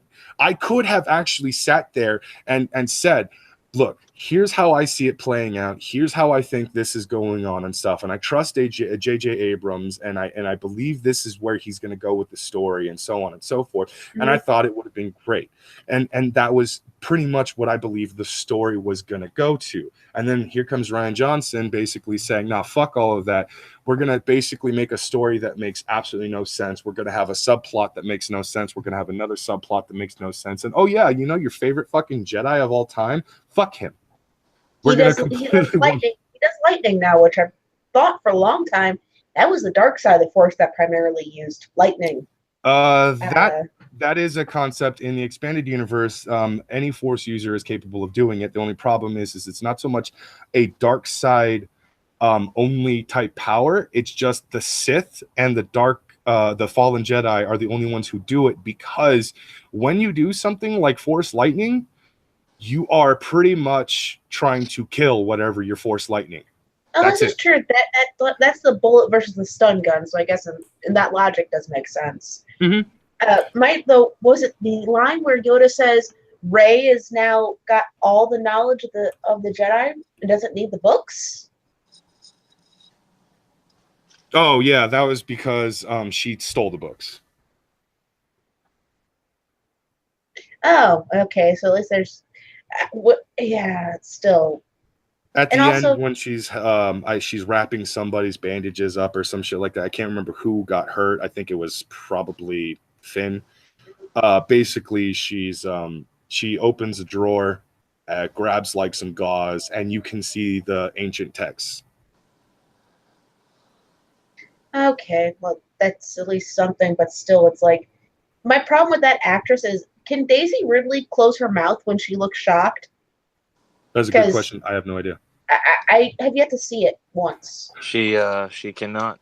But there's another, like, one great example of the fighting between Colin and Kathleen and all this stuff. Like, the scene at the end of the movie when Rey is moving all those rocks out of the way of the tunnel. For example, that right there, that was supposed to be Luke. Luke was supposed to be opening up an entrance for them to escape. It's like when you think about it like that, you're like, oh, contextually, that would have made way more sense. He actually was supposed to be there physically and not be doing some astral projection. So it's like the more news that just keeps getting released about this, like the more nauseated and depressed I get. I'm just like, why did we allow this to happen? And here was another thing that pissed me off. There was I don't know if you've been seeing the previews for the deleted scenes for Last Jedi that will accompany the Blu-ray. Well, there's one scene and this is just going to trigger the hell out of Brockus, I know, because Brockus is going to hear this and go, this should have been in the fucking movie. But there's a deleted scene that's going to be on the Blu-ray, and it's the scene that occurs the moment right after Luke says, what happened to Han? And it's a beautiful scene of Luke sitting in a room all alone in a forced pose, meditating. And he's got tears running down his cheeks. And it cuts to his sister, who's in a similar pose with tears, as if they are connecting and communicating, as if he is opening back up to the Force. And he's having, there's a literal scene of him showing how broken he is about his best friend and having lost him. And Ryan's reasoning for that scene getting taken out of the movie was to help the movie structure and flow. And I think that would have helped. Exactly. Meanwhile, we have Luke chugging green milk, and we have an entire 20-minute sequence that plopped us right back into the prequels, where they wanted to talk about capitalism being bad and how dare we hurt animals. The Porg storyline. But the reaction that we've all been looking forward to since the Force Awakens release, from two of the most iconic cinema characters of all time, having one of them grieve over the other one's loss, that was the scene that Ryan thought needed to go. Well, it's like, this is the kind of disconnect that we're seeing. This is the kind of, like, to me, there's no surprise. They shouldn't be wondering at this point why Star Wars fans are pissed. Well, and here's the thing. For the Star Wars movie, for the most recent, if they had done still Luke undoing the boulders, but having him do the projection thing in the front, kind of like as a misdirect. Like, oh, here's this Jedi. Meanwhile, he's actually in the back getting everyone out. Oh, you mean him doing actually what he said he was doing in the movie, which was to, like, be a distraction? Yeah, him being the distraction and being the one removing the boulders. That would have made more sense. Because Absolutely. With Luke, we could have excused away, okay, he can astral project like that now? Oh, wait, of course he can. He's, like, expert level Jedi at this point. Yeah, he would have the training to make a distraction and be the one doing the heavy work in the back as well. I'm so mad. See, I knew it. This isn't like conjecture or anything, too. This is like, there's videos on YouTube of, like, them previewing the deleted scenes from this movie. So this is gonna be deleted scenes on the Blu-ray. So this is just one scene that was cut out that we know of. Think of all the other scenes that are probably gonna trigger the hell out of us, that we're gonna be like, why weren't these in there? And there's plenty of Luke stuff that was just cut. Yeah, it's almost as bad as when I heard what made me want to cry is with Suicide Squad, when it's like, oh, well, the amount of stuff between Harley and Joker that they cut out, and it's like, no, Harley and Joker were the reason I even wanted to see this damn movie. I'm really trying to keep my composure with this right now, but I am incredibly livid. Do you want to talk about Snow People again? No. What we can actually do is segue into my new other story, the other one I had ready for CNN. Give me 1 second, gotta pull it up.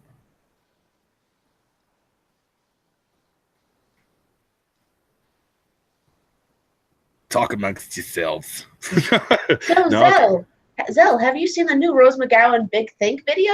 Oh, God. It reminded me of something I would have done to troll Big Think. Yeah. Like if Big Think was like, do you want to answer some questions about some hot topics, Zell? I've been like, yeah, sure, start rolling the cameras and upload it immediately when you're done. And I just would have ranted like her. And the fact that she was on there and there was no irony in her tone, it was like, and the fact that, like, they filmed for longer than 5 minutes without calling the psych hospital. And the fact that it ends with run-on sentence, and either that was edited, or for 8 minutes, She said one sentence, and none of it makes fucking sense. Well, I think it obviously was edited, but if anything, they edited it to make her look better. But that video to me is a form of abuse, man. Like, that is fucked up. When you have someone having that much a psychotic meltdown, and you're like, yeah, just go, just talk, yeah, we're here for you, girl. Like, you're fucked up. I don't have sympathy for you. That lady needs help. She's Mary from the Bible, though. It's so depressing. And speaking of depressing, man fatally shot himself in head outside White House, police say. Oh, yeah, I heard about this. I guess if you're going to go, that gets some news. Yeah, the weird thing is it was Trump. I thought that was the weirdest piece of news. That's not actually what happened, but all right. A man fatally shot himself in the head Saturday outside the North White House fence line, according to Washington, D.C. police and the Secret Service. Now, I thought that was a weird way of putting it. A man fatally shot himself in the head. I'm not sure if anybody knows, but usually you shoot yourself in the head and it's an instant kill, because even though some people have survived getting a knife in the head or shot in the head on occasion, those are very rare occurrences. And you have to hit a certain part of the brain. Like, it has to either graze or only hit a certain part of the brain for you to have a possibility of survival. Or you could have an adamantium skeleton, even though an adamantium bullet hit it. If they hadn't specified that it was fatal, then I might wonder, like, is he still alive? Because it's happened. Oh, yeah, true. So I guess that's why I said it was a little weird to me at first, just because I was like, yeah, but that would be an instant kill. But then I was like, there have been occasions. MK Ultra chemtrails confirmed. Wow. His body remained on scene. We are working to notify next of kin, a police department spokesman emailed USA Today. According to the Secret Service, just before noon, the man approached the North White House fence, removed a concealed handgun, and fired several rounds, none of which appear at this time to have been direct. God damn it, ads. Directed. What the fuck? Oh, Cunt! Fuck yeah, I'm here to make this shit interesting, since Brock seems to not be able to shut the fuck up. Well, I am kind of the host of this particular show, so, you know. I'm kind of the host of this particular. My name is Brockis, and I like to fuck Zell in the ass. Ren, do you want to get us our popcorn? We'll just chill in the corner. Yes, Fucking A. I'm pretty sure. The corner now. It's about to get interesting. I'm pretty sure Schmeckel invited all the villains, minus Antoine, of course, because Schmeckel's thing is definitely fuck Antoine. Yeah, totally. Schmeckel is 100% serious about all of that. He is? Wait, he can be serious? I guess anyone who doesn't actually know Schmeckel pretty much will take him seriously no matter what he says. I mean, Schmeckel could come out and may say want he to has a fuck vagina. Antoine in the same way that you fuck Zell, Brockus. No, I highly doubt that he. It is true that we have fucked. Yes. Antoine is not young enough and skinny enough to actually meet his requirement, and he's going to have to wait another 50 years to even be considered by Schmeckel to get plowed. Just say. Oh, thanks, baby. I know, right? Do I need Twizzlers and popcorn over here in the corner? Fuck Yeah, yeah, let's get some. always Let's get need some something milk to suck duds. on. Let's get some milk duds and junior mints. Oh, Fuck yeah. Go ahead, Kadon, do your thing. We're just chilling. Oh, okay. All right. Hi, everybody. Ooga fucking Ooga cunts, and welcome to the Kadun stream. Oh, I love that stream. That's actually a good one. I like that. This is my favorite stream. I like hers. She's good. Of course, here with me is Zell and his husband Brockus. Thank you. They are busy plowing at this very moment, which is why you don't hear Zell speak too much. He's trying to be quiet like a good boy. I'm trying to be a good husband. Oh, Yes, it's just you are. that. No, that's just when Brockus lets him take out the ball gag. Mm-hmm. I do appreciate when he lets me do that. I have to get air sometimes. I hate this run-on joke. Whoever said it's a joke. I did. Why do you deny the love? I deny everything. He can't. He feels that he doesn't have enough room in his heart to openly share his love for Zell in public. It would be What more a bastard. It would be more believable if it turned out I was in an actual three-way love affair with Sophane and Fat Pat. I'm just saying. No one. Yes, it would. All right, you one. heard it here first, folks. Brockus wants to be in a 3-way with Fat Pat and Sophane. I Yes, he do. does. I'm not gonna lie about that. I get very jealous when I see the two of them getting all fucking gay with each other on streams or videos, and I'm just like, I want that. You get Brockus jealous? wants to cheat on No. Zell because No, Brockus is a dirty fucking whore. No, Brockus is jealous because he knows him and Zell don't have that kind of relationship. Yeah, We Zell know. doesn't love He's- Brockus as much. Yeah, it's true. It's That's very very true. It's been very difficult. Zell fucking loves me. I don't know what it is. It's just like he hates me, but he sticks around. He Makes just the can't sex quit. better. Wouldn't you hate the guy who's constantly shoving his dick in your ass? No, it just means No? it just means Zell can't quit you. I can't. You're like a drug. I can't quit you. You're like When did red we become licorice. broke? When did we become broke back cunt stream? What the fuck? broke back Brockus.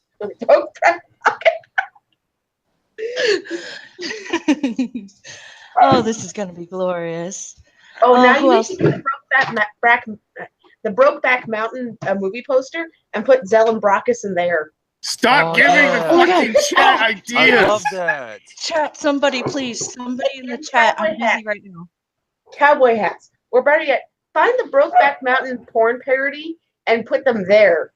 Yeah, that'd be a lot more work. If someone pulls that off, it'd be great. You know, Wait, there's a I'd probably porn play around parody with of this that? if I actually. Yes, there is. I would probably play around with this a lot more, or play along with it if I was getting paid to do it. Jesus Christ. What is it called? What is it called? Stroke back mounting? I hate you. I enjoyed that. That joke you was, killed this. You killed the stream, Zell. that You joke just Oh, no. was for me. No, that really That needs was a to- me joke. No, and what it was needs good. what needs to be the thumbnail of this stream is the Brokeback Mountain movie poster with Zell and Brockus and me and Condut in the back with popcorn just laughing. fuck yes. Brockus? Yeah. I don't like Yes. any of this. No, Pay yep. me and I might. All I right. might be okay with Brockus it. doesn't like it, therefore It needs Done. to happen now. It This needs to gotta happen now. I hate these people. There was no way. there. What? Do you know? Do we? Or it could just be Did Zell. you bone her? Or it could just be Zell holding Brockus going, I wish I knew how to quit you. Waifu! All There right, she now is. we can get the bashing Brockus thing going. All right. That's why they call it spoofle. That's why they call it people. Hello, waifu. Hello. I'm on the train. Hello. We're shitting on Brockus. Again? We're deciding how many different ways we can Photoshop Brockus and Zell together just for fun. I can do it at work. For Ooh, the entire which- day. Which Okay. reminds me, I need to send you something, Lo-Fi. Lo-Fi, then you need to take the Brokeback Mountain porn parody poster and put Zell and Brockus in it. You Okay. completely derailed the cunt stream and the CNN cunt stream. Hey, this Shoot, was shoot, this was motherfucker. pertinent to what we were talking about. Brockus, it's news though. It is news. It is This news. is not This is news. big This news. is not newsworthy. What This the is fuck? big news. This is not. It is news. None of it is. News. Yeah. I'll make We the should wedding We invitation should do a today as well. daily or a weekly report on like our dating life, Brockus I'm gonna- and I, and how we're doing, like And where it'd be- like new And restaurants we it found. would be breaking news if Brockus actually finally broke down and said, I love you to Zell. I'm gonna Yeah. F5 fucking Zell onto Lo-Fi's broke ass table. Stop talking about my table, you monster. I were lost the a one good who friend brought it this up. morning. I So told this you I just needed in, a if wrench. this is going to be a news network, this just in. Brockus loves pounding Zell. I do not. Press 1 in the chat if you think Brockus likes my pee So- So, Sel and Brockus, is it gonna be a regular thing on Love Your Monday to talk about your sex life and such? Yes, it does. Please do. I love can how have a Zell section. wants.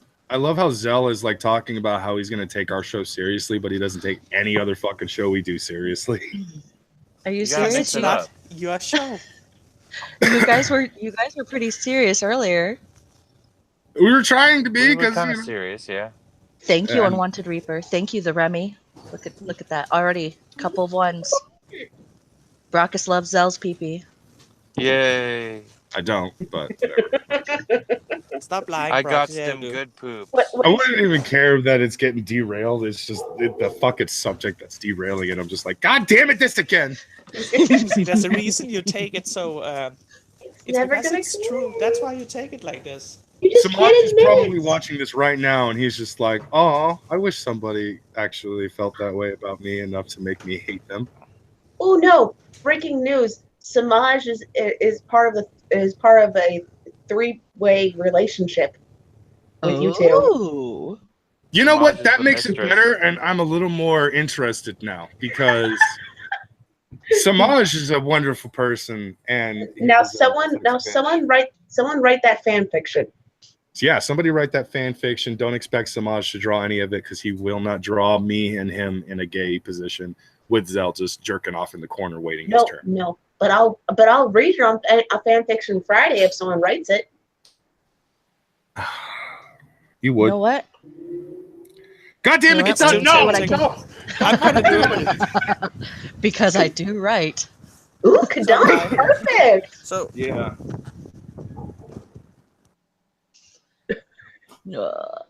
Let me see. Opening up my We're gonna go back to the guy who shot himself in the processor. head. She's gonna write it on air.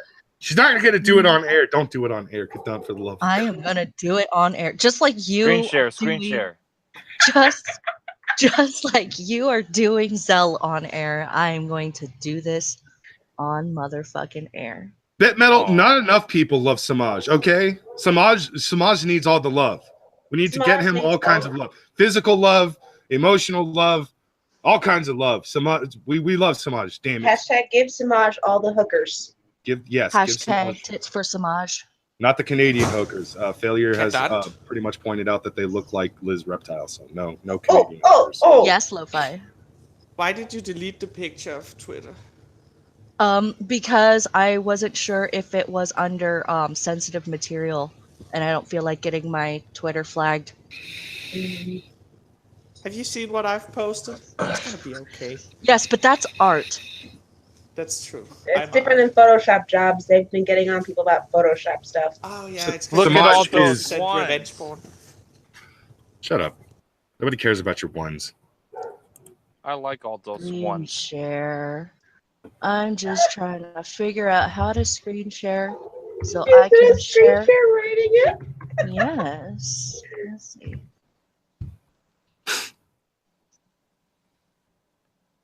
All right. Share. Just gonna All right. look over at the chat. I've been ignoring the chat for far too long. I apologize, guys. Triple anal for Zell. God damn it, Trippy Poop. I was praising you earlier in the chat, and here you are doing this. I agree, Trippy Poop. He needs to dole out the anal a little more. It's I pretty love you, tough. Trippy Poop. Oh, but have you- sometimes you make me mad. Have you not been giving Zell enough attention lately, Brockus? I don't He give really Zell any doesn't. attention. He's a little bitch. That's why I love him, I think. God damn it. You need to. You know, if you have a husband, you have to pay attention to him occasionally. No, I want You a gotta divorce. take me out and do my hair and stuff. I want a divorce. You don't buy me anything nice anyways. I don't give a shit. Mhm. Yes! Keep writing. I can make this video for Friday if you write it. Oh, actually, Nightbot brought up the if you super chat, Samaj will moan like like the whore he is. In fact, actually, if you super chat, Cunt or Lo-Fi will moan like the whore Zell is. Yeah, sure. Why not? Yeah, I'm at the train station, so I'm not gonna do that. Oh no, Joe has to do it now. I'm house sitting at my 'Cause- baby. I'm dog sitting my baby sister's dog, so I'll do it. I don't care. No, Lo-Fi needs to do it. He's at the train station. It'll be funnier. Did you call lo-fi a he? She. Well, she does Yes. talk about the big penis that she has. I so agree, Trippy Poop. It needs to be Brockus and I that moan together. We'll do that, yeah. Super chat. And we will. Oh my god, this turned into an insane shit show, but hey, it's a good one. More ripping on Welcome me. to the Constrain. Keep your hands and arms inside the vehicle at all times. She's actually screen sharing and showing that she's legit writing the fucking thing. God What do you damn think we've been laughing at the whole time? Voracity. All right. I wasn't paying attention. Rockus. Yeah. We're gonna be wrapping up here. We've had fun. We talked about crazy snow people, men things. We don't know what's going on. They don't have Don't forget fucking gender.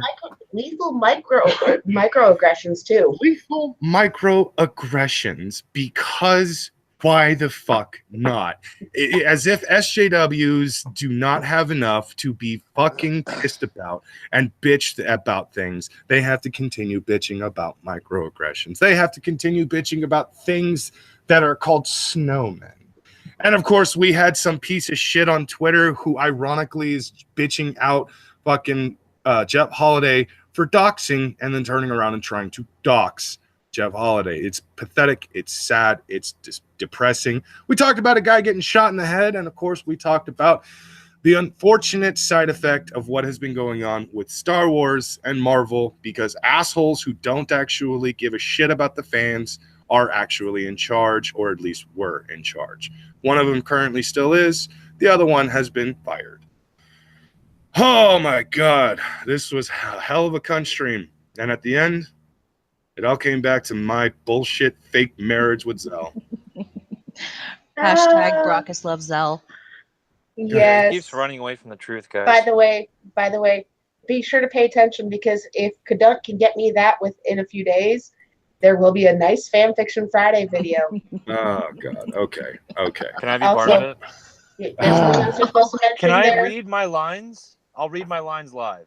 Yes, you can read your lines if you want. Yes. I might have to join in on that. I don't know.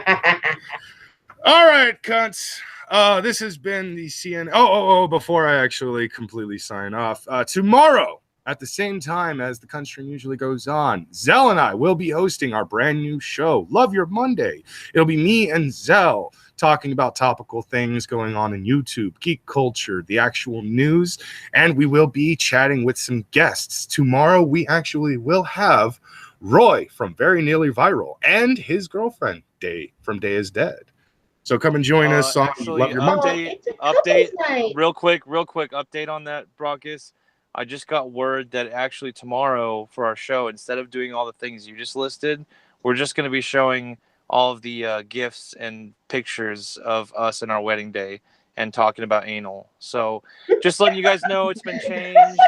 We're not doing the real show. It's just talking about our relationship. But stop by anyway, you know.